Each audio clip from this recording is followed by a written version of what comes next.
Hello, I'm Micca Terrell with 91.9 Public Affairs and APSU-TV. Carbon monoxide poisoning cases have increased sharply this year across Tennessee, and that's thanks mostly to the severe weather we've been having. People without power during Winter Storm Fern and other storms we've had have turned to generators and other risky ways to heat or power their homes. Now, the State Fire Marshal's Office and our local emergency responders, Clarksville Fire Rescue, are working to help us all to stay safe. Joining us today, Mike Reed, Assistant Chief with Clarksville Fire Rescue, joins us with more on the Get Alarm Tennessee Smoke Alarm Program. It's expanding, so tell us more about the program and then where it's expanding out to. Sure. So the Get Alarmed Tennessee program is sponsored by the State Fire Marshal's Office to provide smoke detectors and now newly added carbon monoxide detectors to the program to ensure that the at-risk communities around the state, which oftentimes is senior or the underserved communities, are able to receive these devices in their homes free of cost. The state, as well as we here in Clarksville, want to make those devices available to them as easily as possible without it being a financial burden to them. And so the idea is to get a smoke detector and a carbon monoxide detector in every home in the state of Tennessee where there may not otherwise be one, and that thusly leaving those families at risk. Right, now these people who can sign up for this is not new homes, right? We're talking about homes that are a little bit older homes perhaps, right? Sure, so that's a great point, Micah. The intent of the program was to reach those homes that may not otherwise be reached. And so new homes by fire code are required to have a compliant amount and location of these detectors in them. And the audience that the program seeks to target is just what you said. Older homes and maybe even an older community where once upon a time the code did not provide a standard that required the coverage that we like to see now, which is essentially a smoke detector in every sleeping unit and in the common areas of the home. And so it's kind of understood that new homes will be equipped. That certainly doesn't mean that we don't want to serve them or review them if we receive that request, but oftentimes we're able to give assistance in other ways besides the smoke detectors. Right, and there's a lot more education too. We'll talk about that in just a little bit. So if someone's interested, say, okay, my home is 20 years old and I'm interested in the program, what should I do to contact you, or should I just call down to the fire hall and say help? Great question. They can always, in our community, we welcome people to call our fire prevention office. That number is available on the city's website, on the fire department's website, but additionally they can reach out through the state at the tn.gov website, and there is a link for free smoke detectors there. That link, if they request through the state for the city of Clarksville, then the state will forward us that list. If they reply through our website, it will connect them to the state, and then again, for accountability and tracking purposes, all of that will be filtered back to us, and then we will reach out and provide those detectors. Cool, a very cool program. So, as you mentioned, lots of good ways to get in touch, via the state or via the local department. Sure. Great. Now, what about the response to the program? Have you had a lot of people call you or get in contact saying, hey, we would like the free smoke detector or carbon monoxide detector? Well, we really have. It's a tremendously successful program. As a matter of fact, I ordered smoke detectors recently from the state, and I ordered a couple of hundred because we have a giant response within our community. And then the state did a media splash for the addition of carbon monoxide detectors to their program and the smoke detectors, and I had to call back and double our order. Wow. Because right away from the state, we received a request for the installation of over 100 monitoring devices just from that single media outlet, getting the word out to the communities that the program exists, that it is available for them. And to your point earlier, in addition to just the devices being brought to their homes and installed, there is an education block whereby which we can help folks feel more confident being safe in their home and identifying some of those obvious hazards that the normal public may or may not be aware that are going on right under their own roof. Yeah, what are some of those things that people may not think about, for instance? Well, so for instance, the need for a carbon monoxide detector.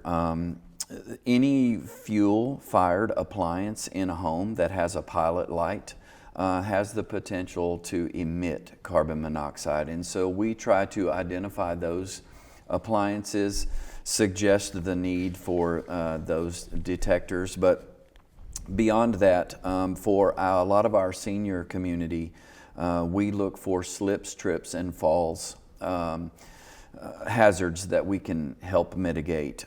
We talk about cooking safety. A big one is electrical fire safety. We talk about the use of multi-tap extension cords and the improper use of extension cords.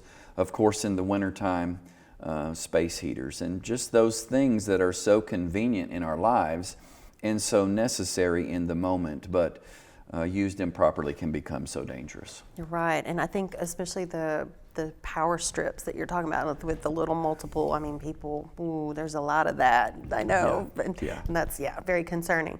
So back to Get Alarmed Tennessee, now we understand, you kind of touched on it earlier, we talked about the populations that, like you said, that may not necessarily get education to them, so it's really important. Our vulnerable folks, like the senior citizens who might, again, like you said, maybe not think about, oh, I've got that gas stove that I need to think about, or other item. So why do you think it's important that we really target those folks, especially with the Get Alarmed, with the alarms, and with education tools? Well, so one of the things that we experience with our senior community is something as simple as just being able to test their alarms. The standard for replacement of any alarm is 10 years. The detectors that are provided by the state are 10-year sealed battery alarms, so that the testing of those alarms doesn't necessarily have to happen on the monthly basis. But with our senior community, mobility becomes a struggle and an issue in those older homes where there have been previously installed detectors, or maybe they are original to the home. Just getting up at the ceiling level and testing those detectors can become a challenge. And so oftentimes there are cases where there's nobody to come and help test or to help replace. And so in that scenario, those detectors go unreplaced. They don't get the attention given to them, and over a period of time they fail, or they're taken down and done away with as viewed as a nuisance. And we want to make sure that any community at risk like that understands that we are available to not only provide the detectors in the code required areas, but we're also available. We don't just drop off the detectors for self-installation by the resident.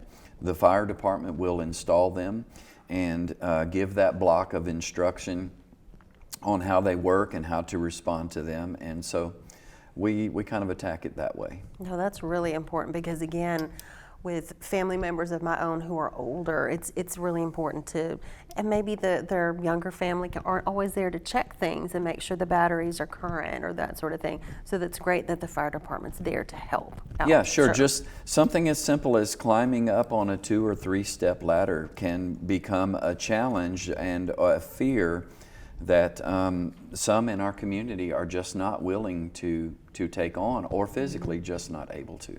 Yeah. We don't want them isolated. We want to make sure that we provide a bridge, an informational bridge, a personnel bridge, a device bridge to get that need met, so that that community is not at unnecessary risk when there are so many resources available to help mitigate. Definitely.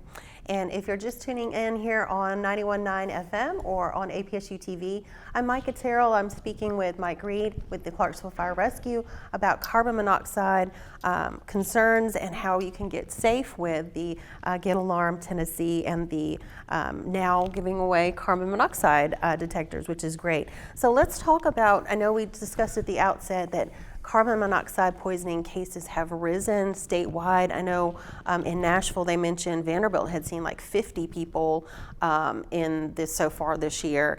How are we doing in Clarksville as far as cases that y'all have responded to? Well, I have the 2025 statistics the whole year here in front of me, and in 2025 the Clarksville Fire Department responded to 45 carbon monoxide incidences.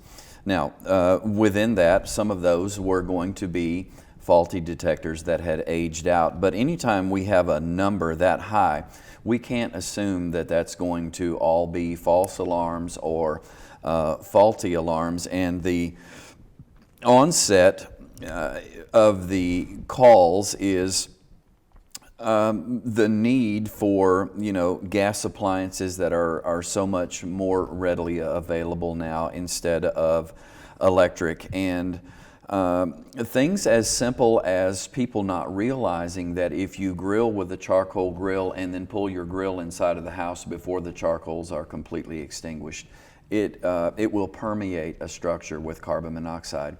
The use of, with our recent storm activity and power outages over any period of time at all, the use of portable generators that exhaust, running the vehicle inside of a garage in the wintertime to warm it up, all of those are sources of carbon monoxide, and they're so convenient and they're so easy to not recognize as a danger because carbon monoxide is referred to as the silent killer.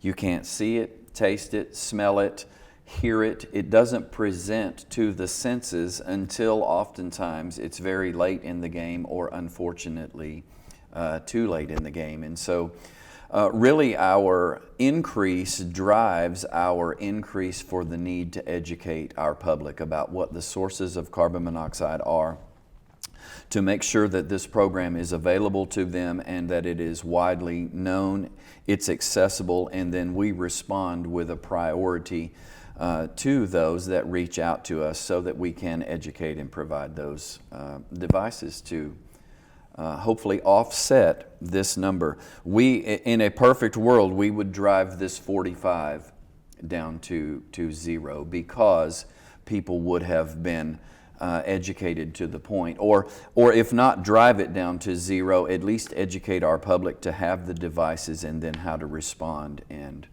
to the device when it activates in their home.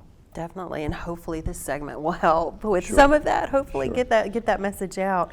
So while we're on the topic of carbon monoxide, as you mentioned, it's colorless. It's you can't smell it, see it, hear it, or anything.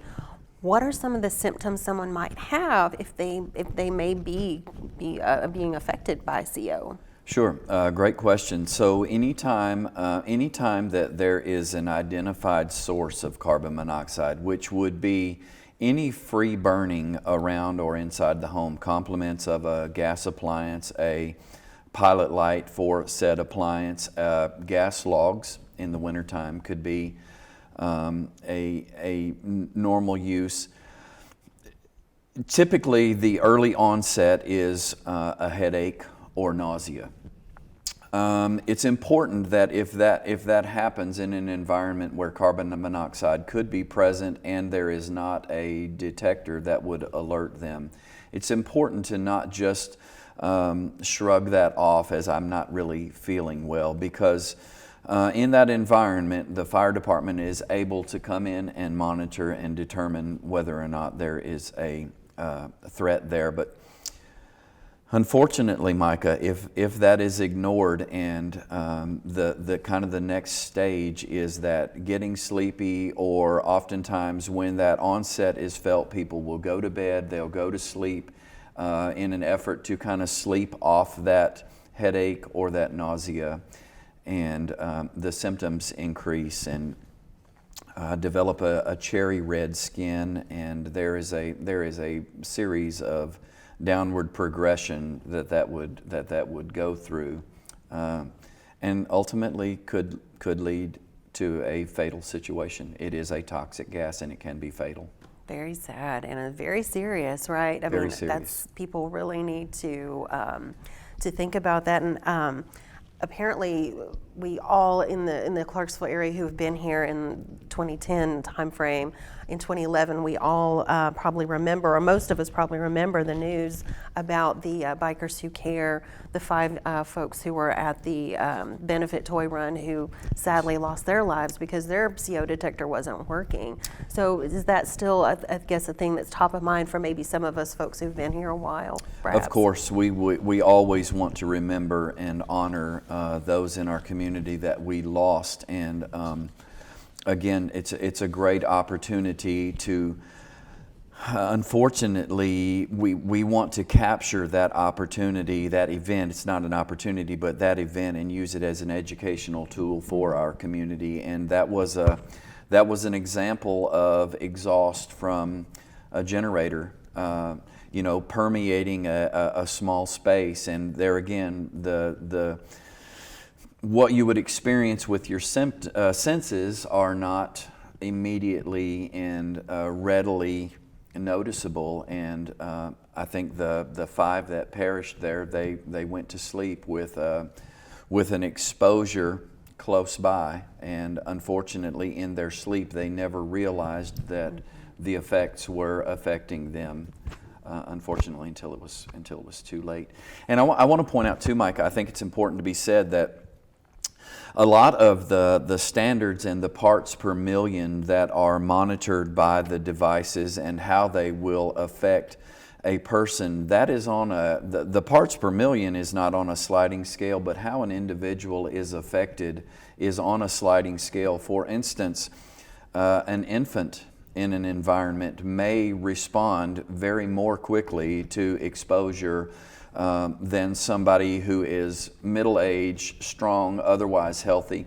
And the other end of the spectrum as well, our senior community who may be frail, who may be dealing with other health issues.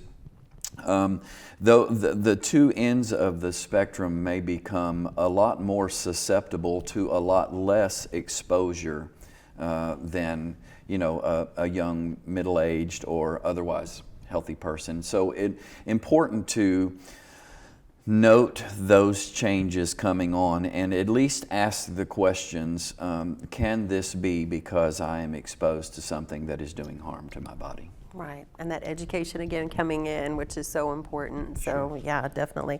If you're just joining us here on APSU-TV or 91.9 Public Affairs, I'm Micca Terrell. I'm talking with Mike Reed, Assistant Fire Chief at Clarksville Fire Rescue, about carbon monoxide poisoning and the expansion of Get Alarm Tennessee, which allows us to get a free carbon monoxide detector or a smoke alarm at our homes, older homes, of course, and we'll talk more again about how to get one at the end of the program here. So a crazy number, 524 lives across the state have been saved by alerts from carbon monoxide detectors and smoke alarms. So again, do we think that maybe we don't quite give smoke alarms and CO alarms enough, pay enough attention to them? People maybe not realize how preventative they can be.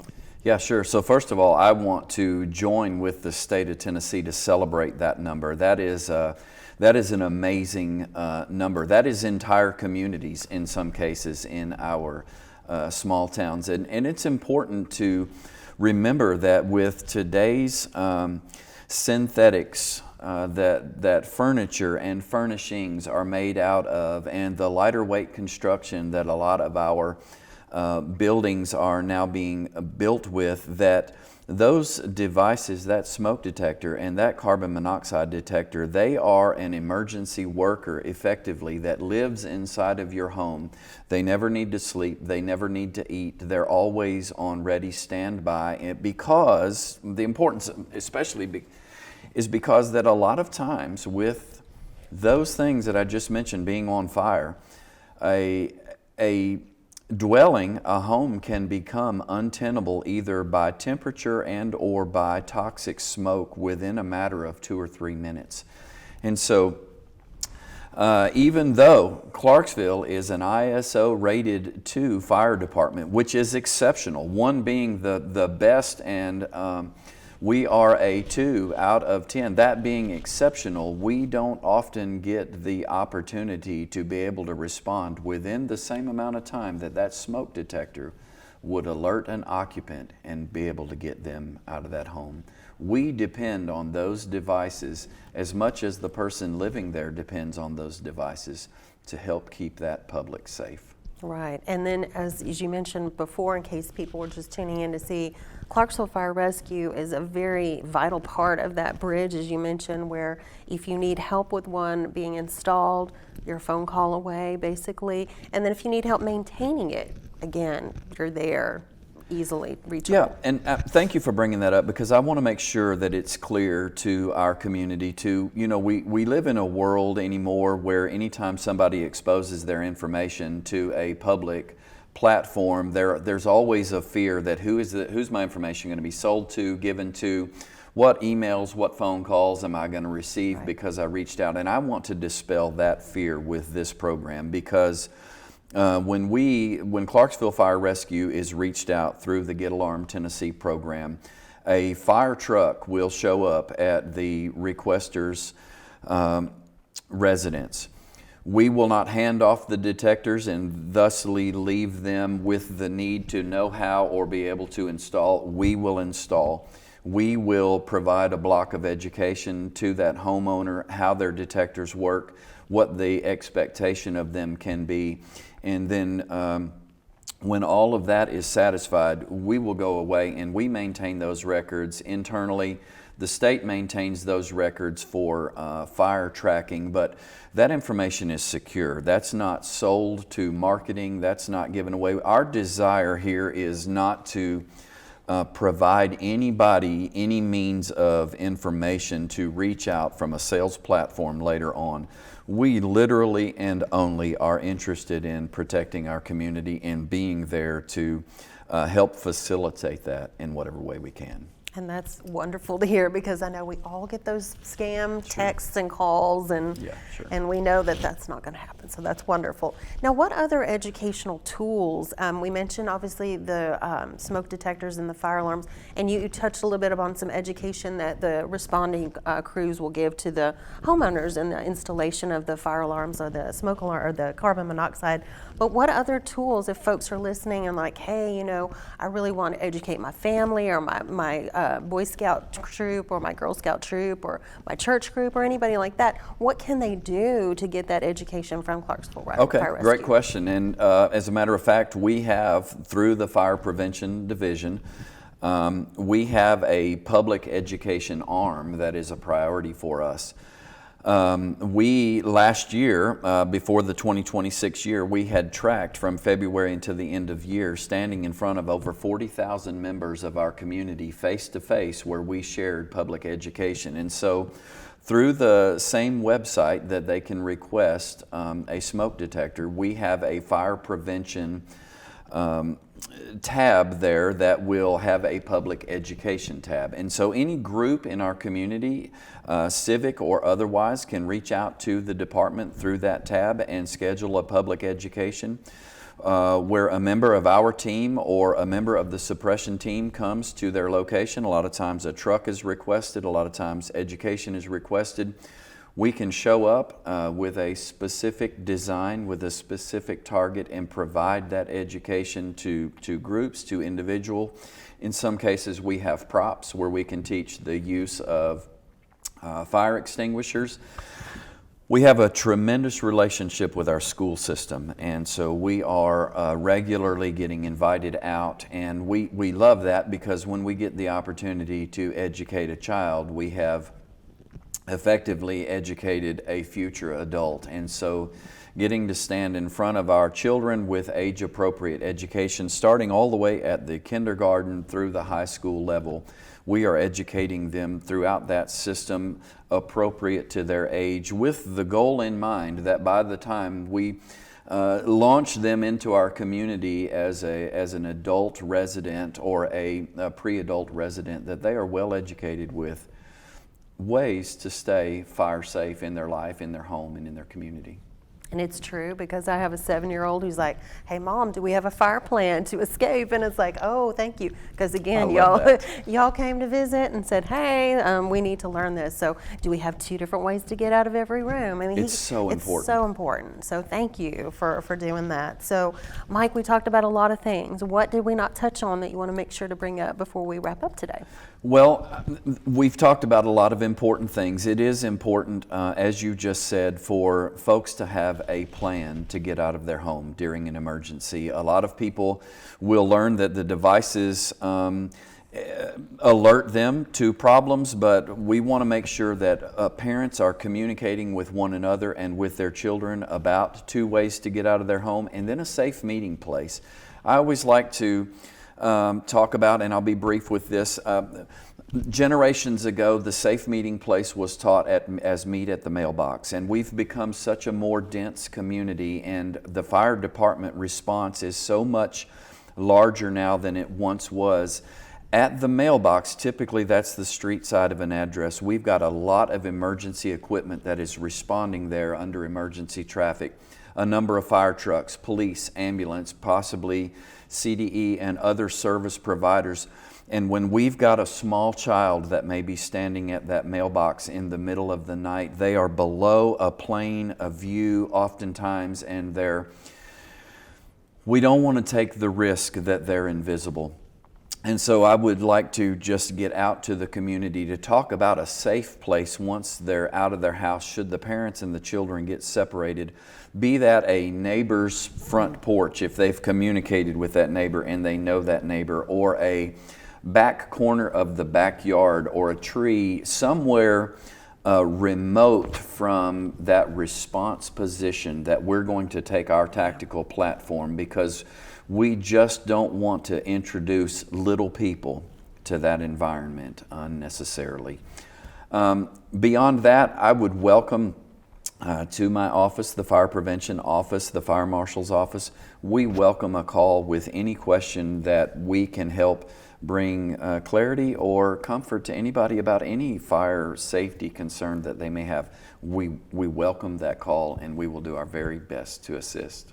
And we appreciate you so much for that. And if you didn't get to hear earlier about, if you were interested in more about the Get Alarm Tennessee fire alarms, that you would like to check those out, again, that is on your screen, and we'll also share that on our Facebook page and our Instagram, so you can check that out if you'd like to get one of those installed at your house. Absolutely. Wonderful. Mike Reed with the Clarksville Fire Rescue, thank you so much for joining us today. And I'm Micca Terrell with 91.9 FM and APSU-TV.